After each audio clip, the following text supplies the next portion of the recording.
A graça e a paz do Senhor Jesus, meus irmãos e irmãs. Que bom nós podermos nos reunir para celebrarmos o cuidado de Deus sobre nós, o cuidado de Deus sobre esta igreja.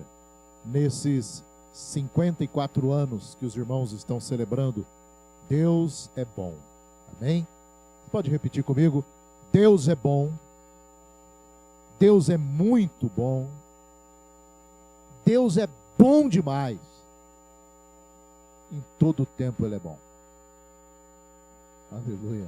Nós servimos a um Deus que é bom. Nós não merecemos, mas Ele nos amou. Ele cuida de nós e Ele abençoa a sua igreja. Estou muito feliz de poder estar aqui com os irmãos, celebrando o aniversário da igreja. Eu venho lá do Paraná, sou da cidade de Maringá, e nós assumimos a Assembleia Geral da nossa igreja no ano passado, na Assembleia Geral. Estamos cumprindo agora o nosso primeiro ano, já passamos 1 ano e 3 meses. Estamos viajando o Brasil, conhecendo as nossas igrejas, conhecendo as nossas realidades. E eu estava fazendo as contas de agosto do ano passado até agora. Eu parei apenas 4 finais de semana em casa. Todos os outros eu estava em alguma igreja, em algum lugar, visitando. Então estivemos no Nordeste, no interior da Paraíba, no interior da Alagoas, no Rio Grande do Sul, lá na catástrofe que nós tivemos, no Mato Grosso do Sul, no Pará, no norte do país, interior de São Paulo, nas Minas Gerais eu já estive aqui várias vezes, Paraná, já rodamos bastante o Brasil para conhecer as nossas igrejas, para estar junto com os pastores, com os presbíteros, com a liderança das nossas igrejas. E nós louvamos a Deus, porque temos visto uma igreja desejosa de experimentar o novo de Deus. Deus tem coisas novas para nós. A palavra de Deus diz que o nosso Deus é um Deus que faz todas as coisas se tornarem novas. E nós louvamos ao Senhor. Talvez alguém poderia dizer assim, poxa, 54 anos, a igreja está ficando envelhecida, a igreja é uma igreja antiga. Não, Deus faz coisas novas. E a gente vê aqui as crianças, né? É a igreja se renovando, a igreja sendo abençoada, o cuidado de Deus sobre o seu povo. Nós louvamos e bendizemos ao Senhor por isso. Deus é muito bom.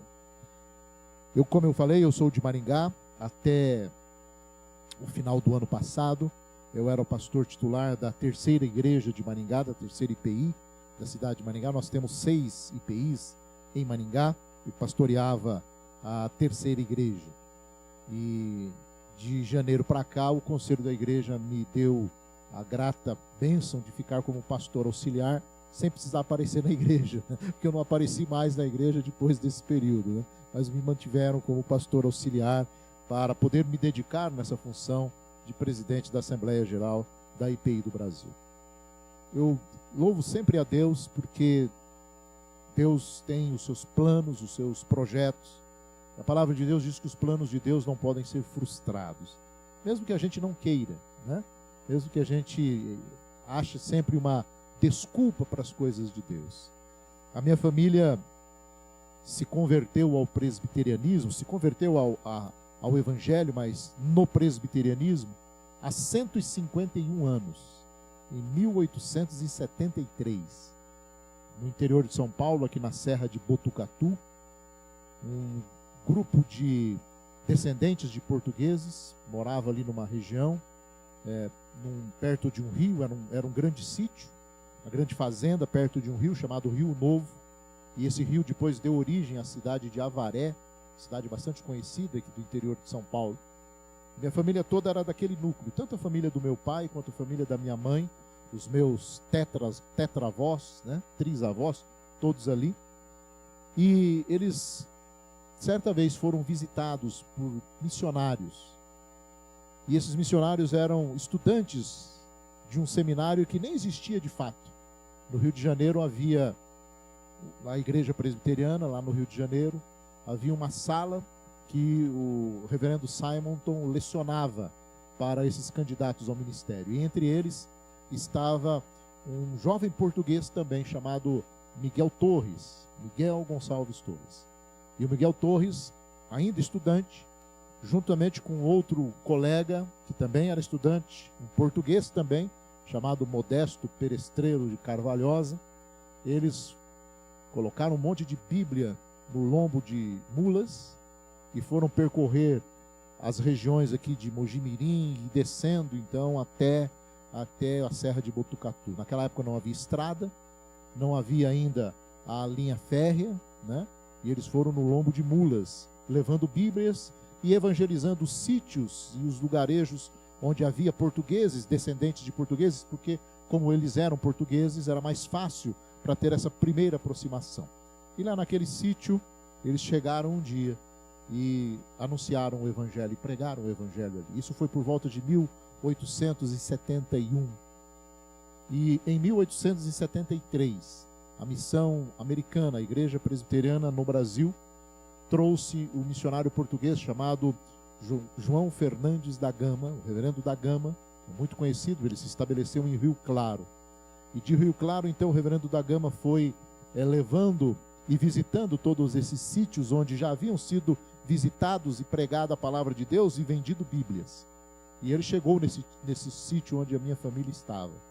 E lá naquele lugar, no dia 14 de março de 1873, há 151 anos, ele organizou a 12ª Igreja Presbiteriana aqui no Brasil. Naquele dia, 35 pessoas foram batizadas e fizeram profissão de fé. E a maioria deles da minha família. E eu louvo a Deus por isso, né? E hoje nós estamos aqui na igreja, como presidente da Assembleia Geral da IPI do Brasil. Isso é uma bênção de Deus, é um cuidado de Deus. Deus tem a sua história, que muitas vezes nós não imaginamos, né?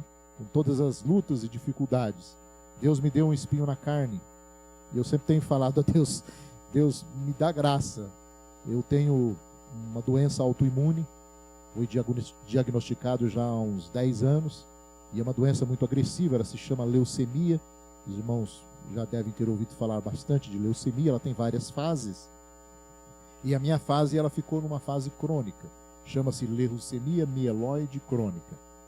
E eu preciso tomar um remédio para o resto da vida. E é um remédio muito ruim de tomar, porque é uma quimioterapia oral, que eu faço de manhã e faço à tarde. Então, antes de vir para cá, eu tive que tomar o meu remédio. E eu sempre, quando converso com a minha médica, ela fala assim, ó, isso aqui você vai ter que tomar para o resto da sua vida. Não existe cura. A única cura médica é o transplante. No seu caso, não há indicação disso. Então, você tem que tomar o remédio para a vida toda. Mas Deus sabe todas as coisas, né? Nós nos submetemos ao cuidado de Deus, à direção de Deus, à bênção de Deus.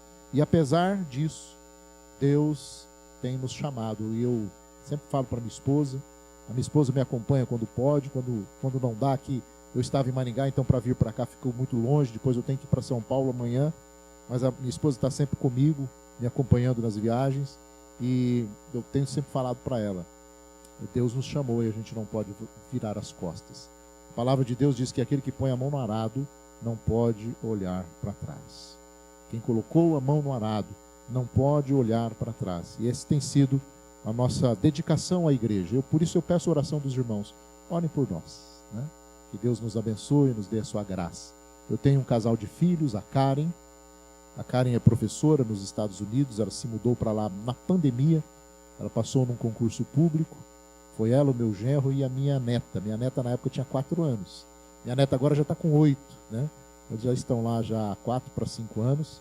E agora em janeiro nasceu o meu neto, o Mateu, que nasceu lá já nos Estados Unidos. E a gente fica longe, distante, né? Não tem condições de estar o tempo todo. E a gente se fala pelo telefone. E eu tenho um filho que mora conosco lá em Maringá, está fazendo universidade. Uma família abençoada. E sou grato a Deus por aquilo que Deus nos deu, né? Cuidado dele para com a nossa família. Eu bendigo o nome do Senhor Jesus. Então, peço aos irmãos, orem por nós, pelo nosso ministério, pelo nosso trabalho à frente da igreja, que Deus possa nos dar graça, nos capacitar para os desafios que nós temos na IPI do Brasil. Amém, meus irmãos? Fiz essa fala aos irmãos para que os irmãos estejam, de fato, intercedendo, orando por nós. Eu sei que os irmãos já têm orado, mas continuem orando, intercedendo e pedindo a Deus seu cuidado sobre as nossas vidas. Livro dos Atos dos Apóstolos, capítulo de número 2. Atos dos Apóstolos, capítulo de número 2. Nós vamos ler alguns versos nessa celebração dos 54 anos da igreja. Eu vou ler na nova versão Almeida atualizada. Ao cumprir-se o dia de Pentecostes, estavam todos reunidos no mesmo lugar. E de repente veio do céu um som, como de um vento impetuoso, e encheu toda a casa onde estavam sentados. E apareceram distribuídas entre eles línguas como de fogo, as quais pousaram sobre cada um deles. Todos ficaram cheios do Espírito Santo e começaram a falar em outras línguas, segundo o Espírito lhes concedia que falassem. Estavam morando em Jerusalém judeus, homens piedosos, vindo de todas as nações debaixo do céu. Assim, quando se fez ouvir aquela voz, afluiu a multidão, que foi tomada de perplexidade, porque cada um os ouvia falar na sua própria língua. Estavam atônitos e se admiravam, dizendo: vejam, não são galileus todos esses que aí estão falando? Então, como os ouvimos falar, cada um em nossa própria língua materna? Somos partos, medos, elamitas, os naturais da Mesopotâmia, Judeia, Capadócia, Ponto, Ásia, Frígia, Panfilha, do Egito, das regiões da Líbia, nas imediações de Cirene, e romanos que aqui residem, tanto judeus como prosélitos, cretenses e árabes. Como os ouvimos falar sobre as grandezas de Deus em nossas próprias línguas? Todos atônitos e perplexos, perguntavam uns aos outros: o que será que isso quer dizer? Outros, porém, zombando, diziam: estão bêbados. Então, Pedro se levantou, junto com os 11, e erguendo a voz, dirigiu-se à multidão nesses termos: homens da Judéia, e todos vocês que moram em Jerusalém, tomem conhecimento disto e prestem atenção no que vou dizer. Estes homens não estão bêbados como vocês estão pensando, porque são apenas 9 horas da manhã. Mas o que está acontecendo é o que foi dito por meio do profeta Joel. E acontecerá nos últimos dias, diz Deus, que derramarei o meu espírito sobre toda a humanidade. Os filhos e as filhas de vocês profetizarão, os seus jovens terão visões, e os seus velhos sonharão. Até sobre os meus servos e sobre as minhas servas derramarei o meu espírito naqueles dias, e profetizarão. Mostrarei prodígios em cima no céu, e sinais embaixo na terra, sangue, fogo e nuvens de fumaça. O sol se transformará em trevas, e a lua em sangue, antes que venha o grande e glorioso dia do Senhor. E acontecerá que todo aquele que invocar o nome do Senhor será salvo. Vamos voltar ao verso 37.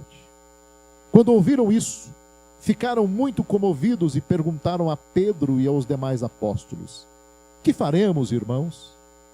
E Pedro respondeu: arrependam-se e cada um de vocês seja batizado em nome de Jesus Cristo para a remissão dos seus pecados, e vocês receberão o dom do Espírito Santo. Porque a promessa é para vocês e para os seus filhos e para todos os que ainda estão longe, isto é, para todos aqueles que o Senhor nosso Deus chamar. Com muitas outras palavras, deu testemunho e exortava-os, dizendo: salvem-se desta geração perversa. Então os que aceitaram a palavra de Pedro foram batizados, havendo um acréscimo naquele dia de quase 3.000 almas. E perseveravam na doutrina dos apóstolos, e na comunhão, no partir do pão e nas orações. Em cada alma havia temor, e muitos prodígios e sinais eram feitos por meio dos apóstolos. Todos os que criam estavam juntos e tinham tudo em comum. Vendiam as suas propriedades e bens, distribuindo o produto entre todos à medida que alguém tinha necessidade. Diariamente perseveravam unânimes no templo, partiam o pão de casa em casa e tomavam as suas refeições com alegria e singeleza de coração, louvando a Deus e contando com a simpatia de todo o povo. Enquanto isso, o Senhor lhes acrescentava dia a dia os que iam sendo salvos. Amém? Aleluia! Essa história relatada por Lucas no livro de Atos é a história da IPI de Poços de Caldas. É a nossa história. É a história da igreja. Está relatado aqui o nascimento da igreja. A igreja é inaugurada com a descida do Espírito Santo. Neste dia, o poder de Deus é derramado sobre aquela comunidade reunida em Jerusalém. E aquela comunidade, a partir daquele momento, com o poder do Espírito Santo, ela passa a ser testemunha do próprio Cristo. Assim como o próprio Jesus havia anunciado: vós sereis minhas testemunhas quando vier sobre vocês o Espírito Santo. E o Espírito vem sobre aquele grupo de pessoas que está reunido ali em Jerusalém. E ali então a igreja está inaugurada. Portanto, meus irmãos, a IPI de Poços de Caldas, a primeira igreja que está completando hoje 54 anos, é esta igreja, que foi lá no dia de Pentecostes, selada pelo Espírito Santo de Deus. Nós estamos aqui porque homens e mulheres de Deus foram levantados, desde o Pentecostes até 1970, e até os dias de hoje, homens e mulheres levantados pelo Espírito de Deus, para que essa igreja seja uma igreja que testemunha Cristo. E sereis minhas testemunhas. A IPI de Poços de Caldas é a igreja que foi chamada pelo Senhor para ser a testemunha do próprio Cristo.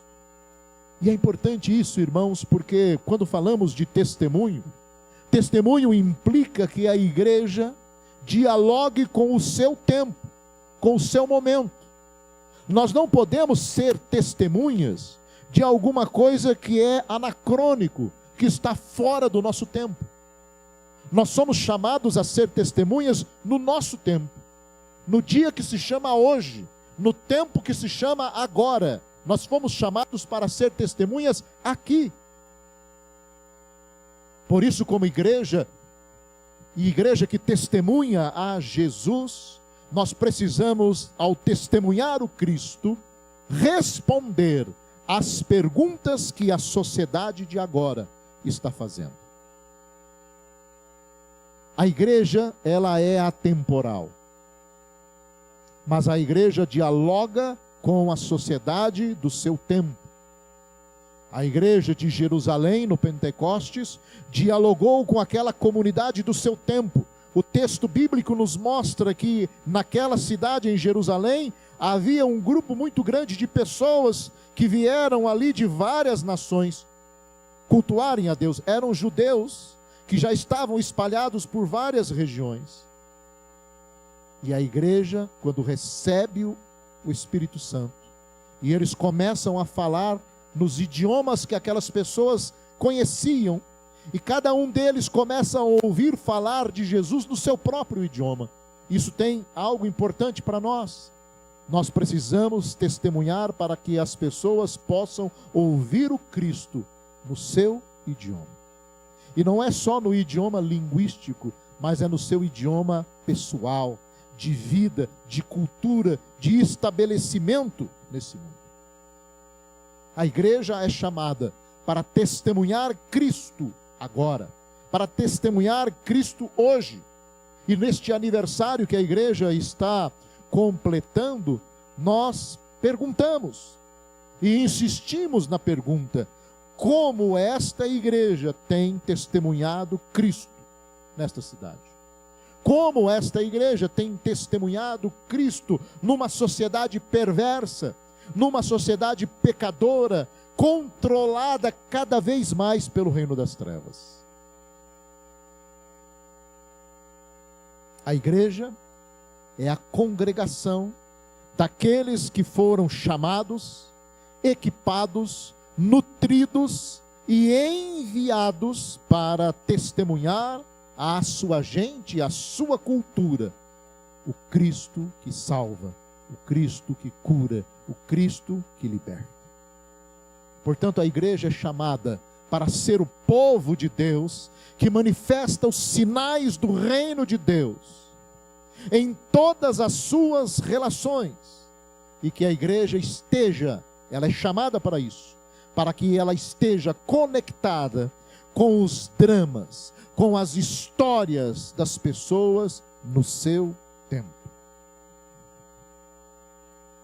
Meus queridos irmãos e irmãs, nessa data tão importante, Deus nos chamou como igreja, Deus nos chamou como povo de Deus. Eu gosto muito quando o apóstolo Paulo, ele coloca sobre a igreja, ele fala sobre a igreja, e ele representa a igreja como um corpo, do qual nós somos membros, e cada um de nós tem uma função nesse corpo.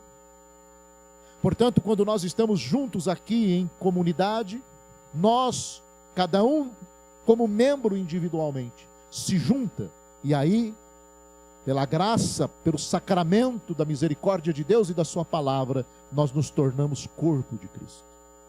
E como corpo de Cristo, cada um de nós tem uma função. Cada um de nós tem uma função no corpo de Cristo. E a igreja reunida, quando está junta, a igreja tem uma função, ela cumpre uma função dada pelo próprio Cristo e pelo próprio Espírito Santo. E nós precisamos reconhecer esta função. E nós precisamos lembrar desta função. Qual é a função da igreja? Nós estamos aqui há 54 anos. Qual é a função da igreja? E nós vamos encontrar aqui no texto, após o belíssimo sermão de Pedro, as pessoas ficaram maravilhadas e espantadas, porque eles começam a ouvir aquelas pessoas falando no seu próprio idioma, e eles não entendem, e chegam e dizem: mas esses que estão falando não são galileus? A Galileia era a região mais pobre da província da Judéia. A região mais pobre era a Galileia. Era a região dos analfabetos. Os galileus geralmente eram pescadores. Pescavam ali no mar da Galileia, não tinham estudos. Poucos sabiam ler. Poucos tinham a habilidade da escrita. Eram pessoas rudes. E essas pessoas que foram chamadas por Jesus para seguirem, elas estão agora no cenáculo em Jerusalém. E elas começam a falar novas línguas.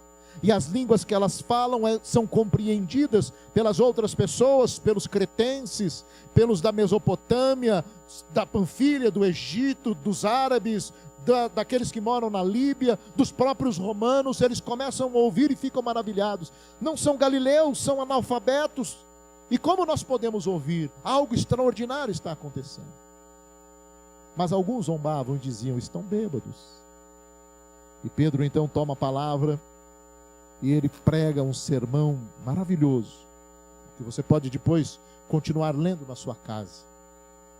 E o sermão de Pedro tem a ver sobre como Deus quer cuidar do povo, como Deus quer realizar coisas diferentes no meio do seu povo. E ele envia Jesus para isso. E Pedro prega um sermão. E após a pregação de Pedro, as pessoas perguntam: e agora o que nós vamos fazer? E Pedro diz: vocês precisam ser batizados. E naquele momento então 3.000 almas são batizadas, estão integradas à igreja. E a igreja nasce então nesse episódio maravilhoso, grandioso de Deus. E agora o texto bíblico começa a nos apresentar as funções da igreja.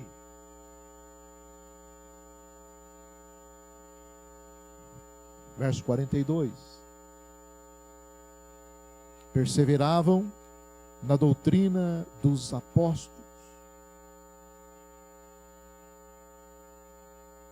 Primeira função da igreja, após a sua instituição: manter a sua identidade cristocêntrica.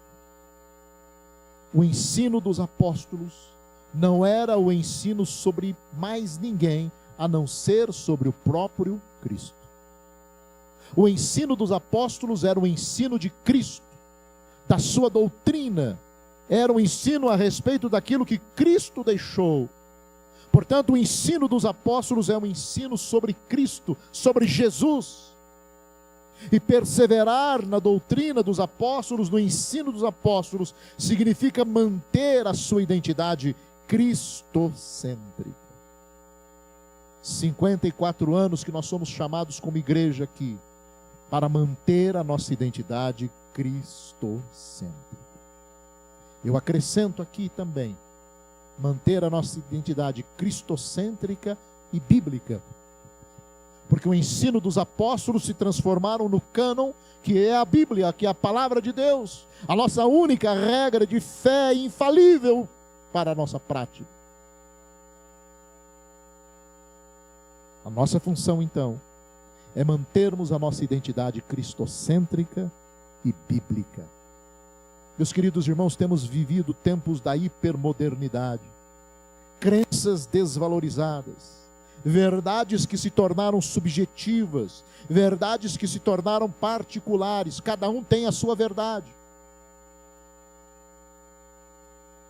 Pastor Ricardo falou aqui a respeito dessa coisa diabólica que as pessoas estão dizendo hoje, de que eu não preciso da igreja, eu posso cultuar a Deus em casa, eu posso assistir lá na televisão, nas mídias sociais, a igreja, ali eu estou cultuando a Deus.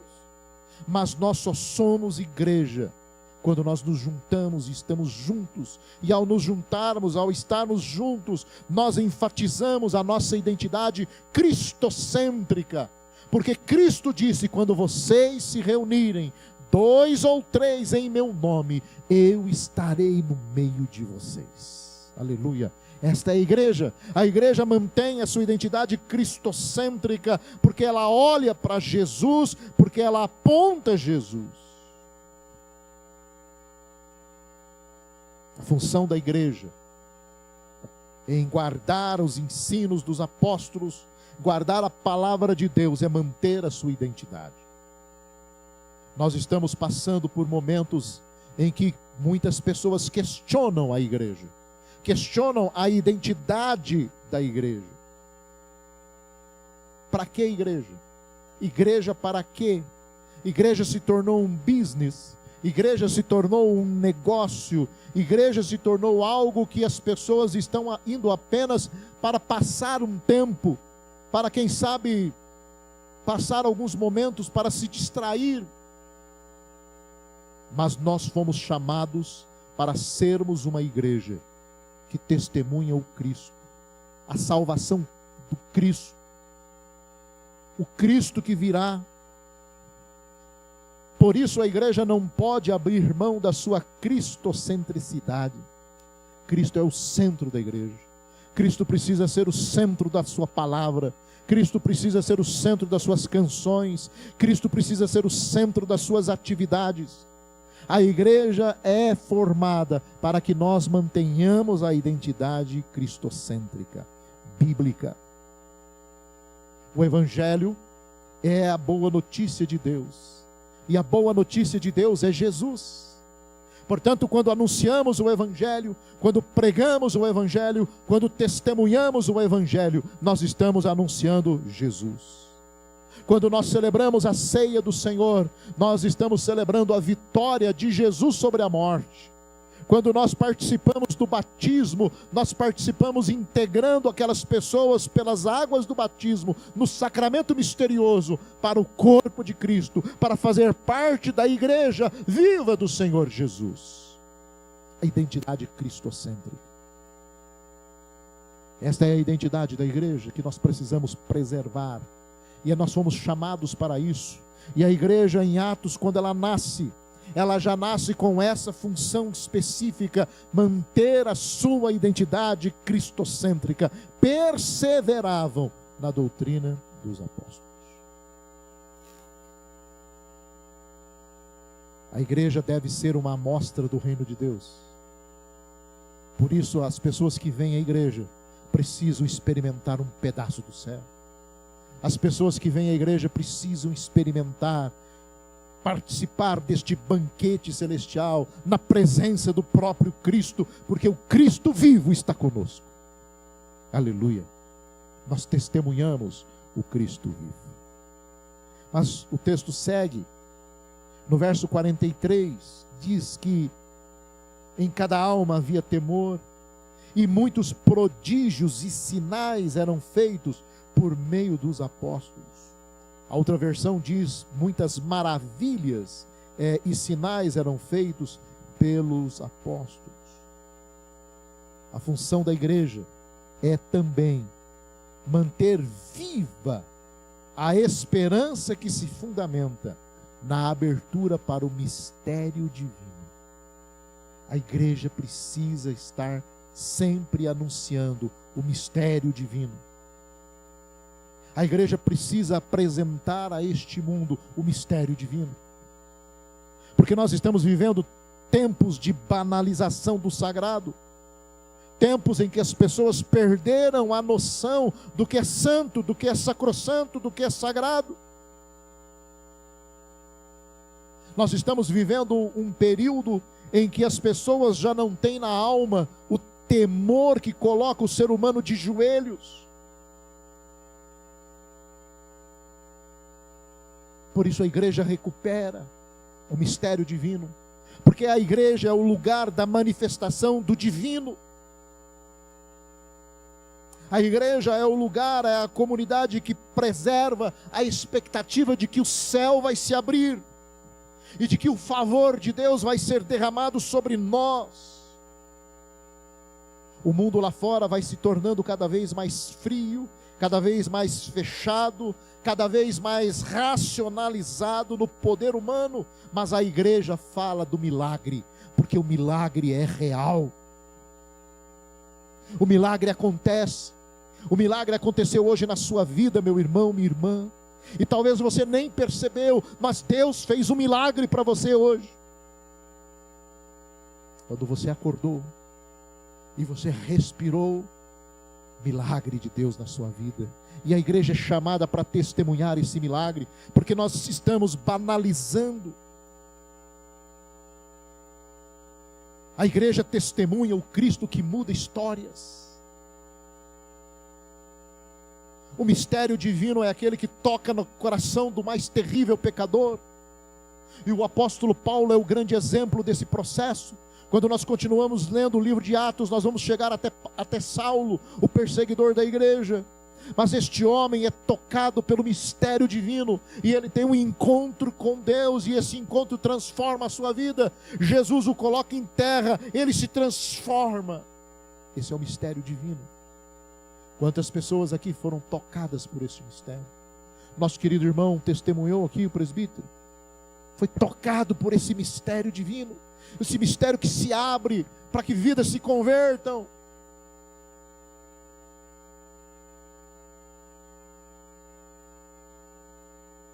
Todos estavam cheios de temor, e maravilhas e sinais eram feitos pelos apóstolos. Nós precisamos apresentar as maravilhas de Deus para o povo aí fora.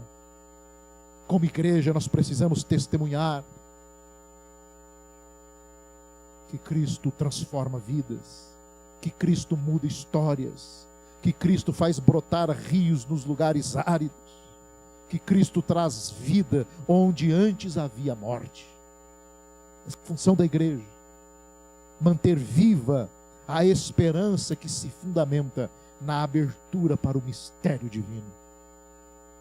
Cristo continua sendo o mesmo. Ele salva, Ele cura, Ele liberta, Ele transforma o mais vil pecador. E a igreja é a comunidade que abre isto e que diz ao mundo que o Senhor continua sendo o mesmo. Nós não servimos a um Jesus histórico, nós servimos um Jesus real. Nós servimos a um Jesus presente, não servimos a um Jesus distante, mas Ele está vivo, está presente conosco. E o mistério divino acontece quando a igreja se reúne. E coisas extraordinárias acontecem no meio da igreja. Mas essa igreja também tem como função, versos 44, 45 e 46. Todos os que criam estavam juntos e tinham tudo em comum. Vendiam as suas propriedades e bens, distribuindo o produto entre todos à medida que alguém tinha necessidade. E diariamente perseveravam unânimes no templo, partiam pão de casa em casa e tomavam as suas refeições com alegria e singeleza de coração. A função da igreja é manter viva a oferta do amor de Deus em resposta à solidão humana. A igreja aprendeu logo no seu início que ela precisaria levar o cuidado de Deus para aqueles que nada tinham. A igreja aprendeu desde o seu início que ela foi chamada para atender a todos os que tinham necessidade. A igreja foi chamada desde o seu início para mostrar aos crentes que eles precisavam perseverar, estarem juntos, para que tudo que eles tivessem fossem coisas em comum. E eles se dedicavam a isso com afinco. Ninguém considerava unicamente sua coisa alguma que possuísse, mas compartilhavam tudo que tinham. Isso é a igreja. Essa é tarefa da igreja, é função da igreja. Vivemos em tempos de individualismo, de egoísmo, de segregação, de competição. Mas a igreja é o lugar de fraternidade. Igreja é o lugar de partilha. Igreja é lugar de solidariedade. Igreja é lugar de generosidade. A igreja é a comunidade do perdão. A igreja é a comunidade da reconciliação. É na igreja que se realiza a oração de Jesus para que todos sejam um e creiam que tu me enviaste. É na igreja que nós vivemos esse projeto maravilhoso que é tocar o coração daquele que está desesperado, tocar o coração daquele que está sozinho, tocar o coração daquele que está desamparado. Esta é a igreja que sai e anuncia o Cristo que muda essas histórias.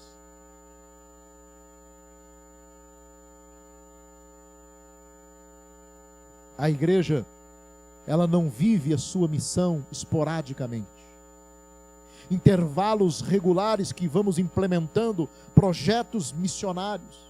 Não, a igreja vive a sua missão em todo o tempo, no seu relacionamento com Deus. A igreja é a mediadora na relação entre Deus e o mundo. Portanto, a essência da igreja é a sua missionalidade.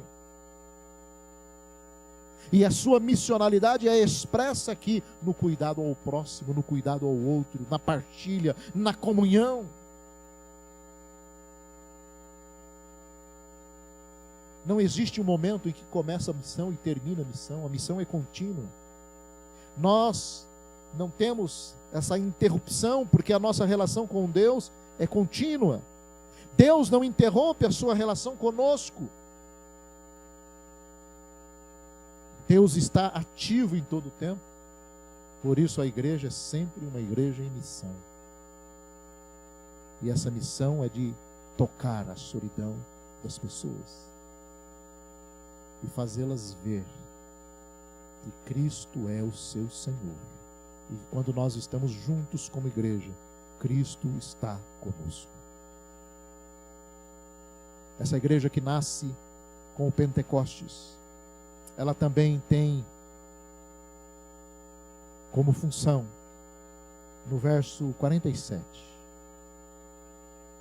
louvando a Deus, contando com a simpatia de todo o povo.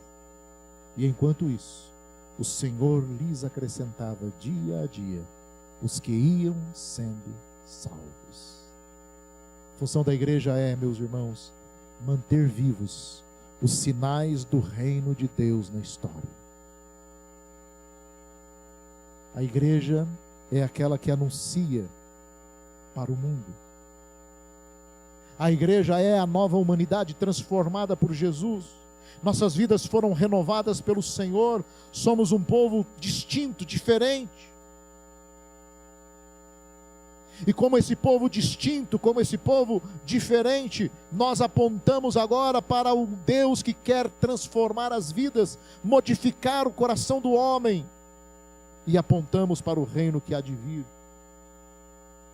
E na vinda do reino, tudo se renovará. Essa é a tarefa da igreja, de manter vivos os sinais do reino de Deus, louvando a Deus, caindo na graça de todo o povo, e Deus vai acrescentando aqueles que vão sendo salvos. A igreja é aquela, quando anuncia a presença do reino de Deus, ela também faz o convite: vem e vê. O Evangelho de Jesus não é apenas uma mensagem que você deve crer, mas também é, e principalmente é, um novo tempo para que nós possamos viver. Por isso, vem e vê. A igreja precisa mostrar como ela vive. A igreja precisa mostrar como ela vive.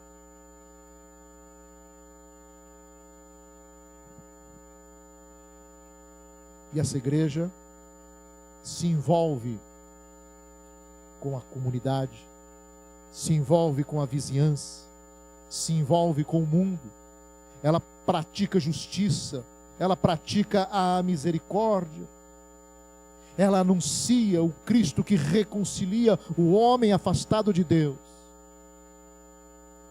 E a igreja que treina e capacita os seus membros para praticar o Evangelho em todas as vocações deste mundo. Esta é a igreja que vai caindo nas graças de todo o povo. Não porque ela é a igreja da moda, não porque ela é a igreja dos eventos, mas porque ela é a igreja que testemunha o Cristo vivo. Aleluia. Essa é a igreja a qual vai caindo na graça de todo o povo, e o Cristo vai acrescentando a ela aqueles que vão sendo salvos. Os sinais vivos do reino de Deus devem ser apontados e preservados por esta igreja. 54 anos é um desafio para nós, para a igreja. Nós temos uma tendência que, com o passar do tempo, a gente vai se acomodando. Eu gosto muito daquele texto do profeta Abacuque, quando ele faz aquela oração: Senhor, aviva a tua obra no meio dos anos. No meio dos anos faze-a conhecida. Eu sempre fiquei curioso, mas por que no meio dos anos, né? Por que não no início? Ou então no final, no meio? É porque acontece isso conosco na nossa carreira cristã. A gente começa muito bem. Começa muito bem. Mas o problema está lá no meio da travessia. Na hora que você está lá no Mar Vermelho, no meio do Mar Vermelho, é lá que vem o problema. Por isso nós precisamos orar como Abacuque: aviva, ó Senhor, a tua obra no meio dos anos. Aviva, Senhor, a tua obra e faça da sua igreja testemunha nesses momentos terríveis em que nós estamos passando. Estamos passando momentos difíceis, meus irmãos. Momentos em que a igreja está sendo colocada à prova. Momentos em que a igreja está sendo colocada a teste. A igreja tem sido desafiada. E os desafios são tremendos, os desafios são terríveis. E a igreja precisa continuar anunciando o Cristo vivo, o Cristo real, o Cristo transformador. Porque senão a igreja e o cristianismo viram uma filosofia. E o cristianismo não é filosofia. A igreja não é uma entidade, não é uma associação. A igreja é o corpo vivo de Cristo que anuncia os sinais do reino de Deus para as pessoas. Vem e vê e seja transformado pelo Senhor.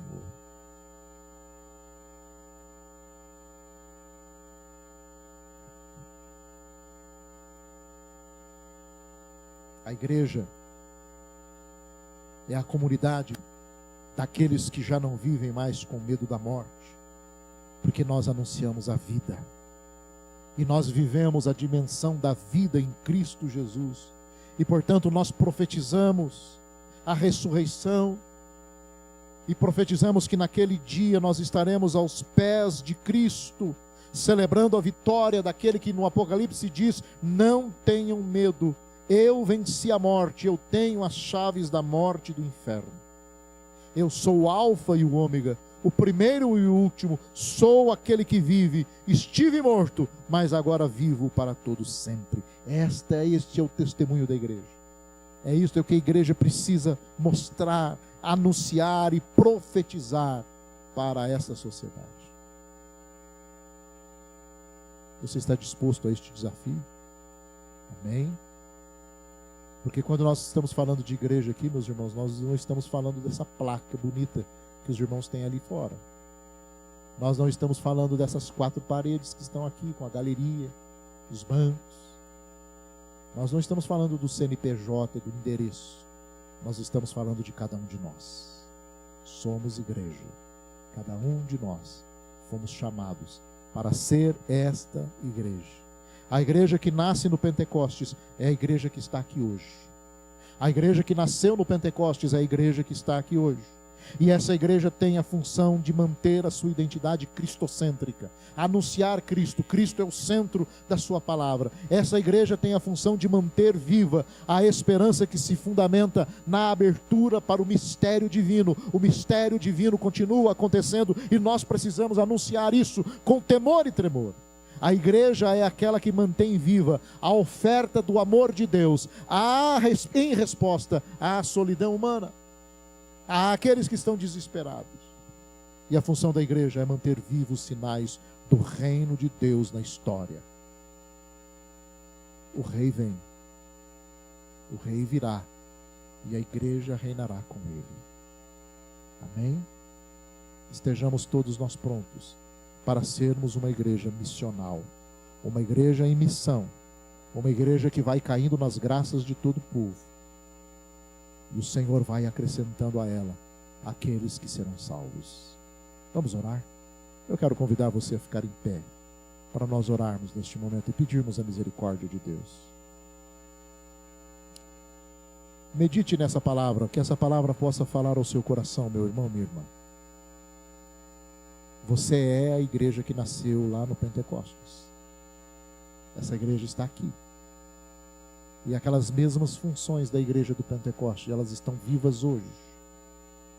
Cristo não mudou, o Senhor não muda. Ele continua sendo. E a igreja continua sendo a igreja do Senhor Jesus. Portanto, a nossa oração é para que nós, como igreja, compreendamos que nesses 54 anos, Deus nos chamou. Deus tem usado essa igreja. E Ele continuará usando. E continuará abençoando as nossas vidas. Nos coloquemos na presença dEle, para o cuidado dEle sobre nós. Amém? Senhor, nós oramos neste momento. A Tua palavra, Senhor, ela fala ao nosso coração, porque ela é viva. A Tua palavra se renova sobre nós todos os dias. A Sua palavra, ó Deus, ela penetra no nosso coração. Ela vai separando juntas e medulas, ela vai lá no íntimo, lá no âmago. E nós Te louvamos por ela. E Te bendizemos, ó Deus, porque esta igreja aqui em Poços de Caldas tem sido uma igreja cristocêntrica. O Senhor é o centro desta igreja. A palavra de Deus é o centro desta igreja. E nós Te louvamos por isso, Senhor. Por isso, ó Deus, capacite-nos para que continuamos sendo uma igreja aberta para o mistério divino e que testemunhem para esta comunidade, para esta cidade, o mistério divino, ó Deus, para a vida das pessoas.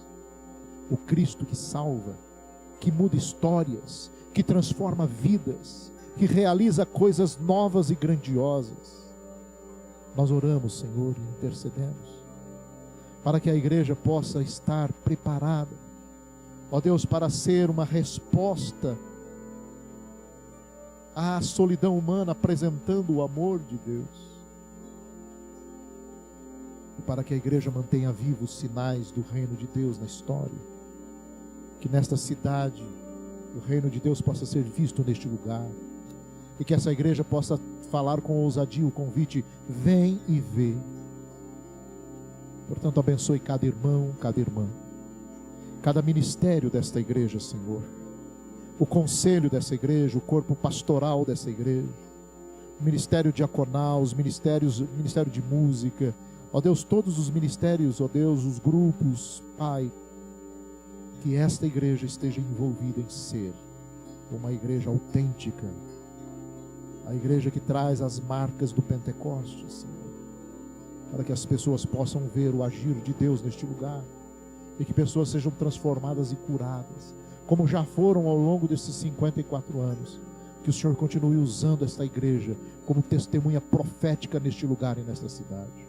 Nós cremos, ó Deus, e oramos e pedimos a Tua graça e a Tua misericórdia sobre o Teu povo aqui reunido, no nome de Jesus, amém, amém e amém. Que Deus abençoe a vida dos irmãos, como igreja, como povo de Deus. Dá essa mensagem para o seu coração, meu irmão. Nós somos a igreja de Jesus. O inferno não prevalece sobre a igreja de Jesus. Nós seguimos marchando com a graça e com o cuidado de Deus, em nome de Jesus. Orem por nós, orem pela IPI do Brasil, para que a nossa igreja seja também a igreja nacional, uma igreja relevante neste país, sendo testemunhas do reino de Cristo nessa nação. Que Deus nos abençoe. Deus abençoe os amados irmãos.